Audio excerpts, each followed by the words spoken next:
Hello guys, welcome back to my channel. Chicken তো অনেক খেয়েছেন। আজকে সয়াবিন দিয়ে এমন একটি রেসিপি তৈরি করব যা খেয়ে আপনি নিজেই কনফিউজড হয়ে যাবেন যে চিকেন খাচ্ছেন নাকি সয়াবিন খাচ্ছেন। তাহলে চলুন সয়াবিন আর আলু দিয়ে অসাধারণ স্বাদে চিকেন কষার এই রেসিপিটি তৈরি করা যাক। রেসিপিটি তৈরি করার জন্য আমি প্রথমে সয়াবিনগুলোকে একটু লবণ আর হলুদ দিয়ে ভেজে নেব।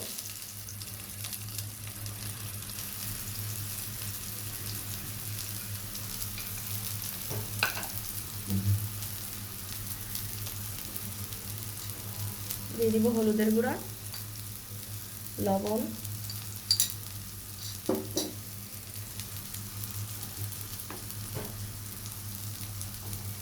এখন আমি এগুলোকে লাল লাল করে ভেজে নেব।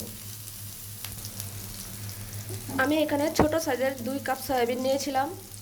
সয়াবিনগুলো 30 মিনিট পানিতে ভিজিয়ে রেখেছিলাম, তারপর গরম পানি আর লবণ দিয়ে ভালো করে ধুয়ে ভেজে নিচ্ছি। এখন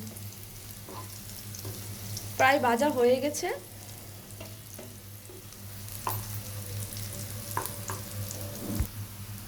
সয়াবিনগুলো এখন তুলে নেব।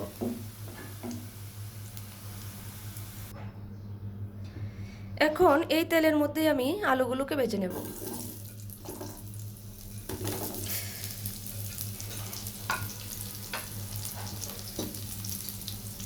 হলুদ আর লবণ দিয়ে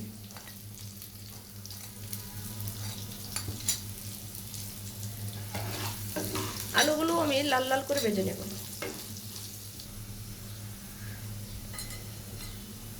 আলুগুলো ভাজা হয়ে গেছে। এখন আমি আলুগুলোকেও তুলে নেব। ফ্যানে আর কিছুটা তেল দিয়েছি আমি। এখন দিয়ে দেব তেজপাতা,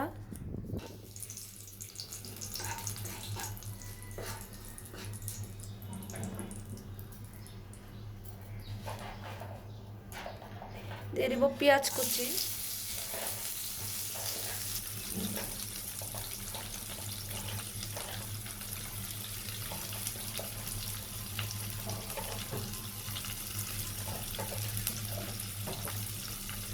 তিনটা মাঝারি সাইজের পেঁয়াজ আমি কুচি করে রেখেছিলাম। এগুলো একটু হালকা ব্রাউন করে ভেজে নেব। পেঁয়াজটা ব্রাউন কালার হয়ে গেছে। এখন আমি দিয়ে দিব, এখানে আমি 3টা কাঁচামরিচ, ছোট এক টুকরো আদা আর 3 কোয়া রসুন আমি ব্লেন্ড করে নিয়েছি।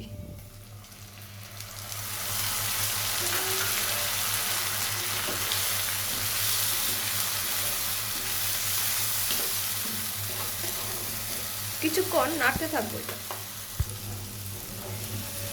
রসুনের কাঁচা গন্ধটা যেন চলে যায়, এজন্য কিছুক্ষণ ভেজে নিয়েছি। এখন আমি দিয়ে দিব টমেটোর পেস্ট।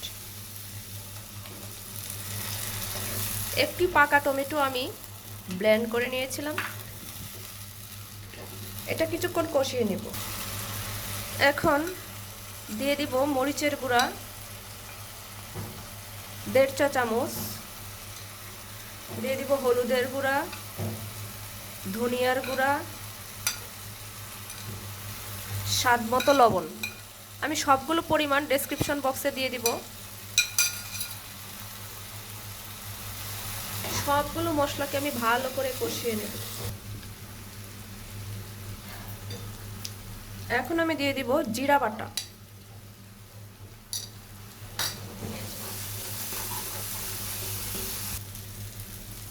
মশলাটা থেকে কেমন তেল ছেড়ে দিয়েছে। এখন আমি সয়াবিনগুলো অ্যাড করে দেব।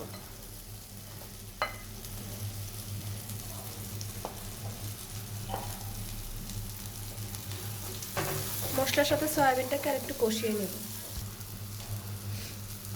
এখন আমি পানি অ্যাড করে দেব।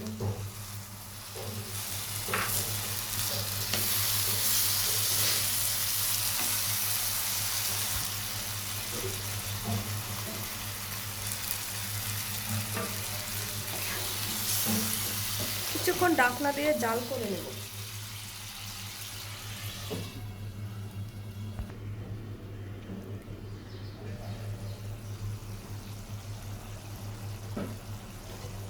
এখন আমি ভেজে রাখা আলুগুলো অ্যাড করে দেব।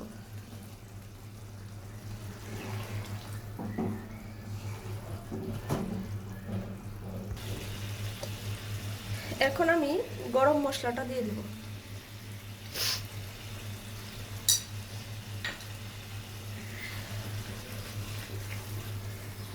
গরম মশলাটা দিয়ে আমি 2 থেকে 3 মিনিট ঢেকে রান্না করে নেব।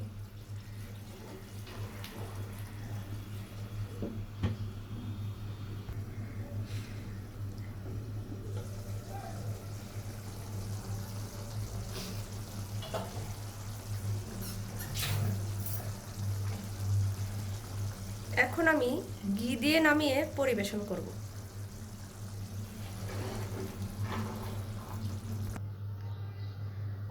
তৈরি হয়ে গেল আমাদের সয়াবিন আর আলুর স্পেশাল রেসিপিটি কেমন হয়েছে কমেন্ট বক্সে জানাবেন।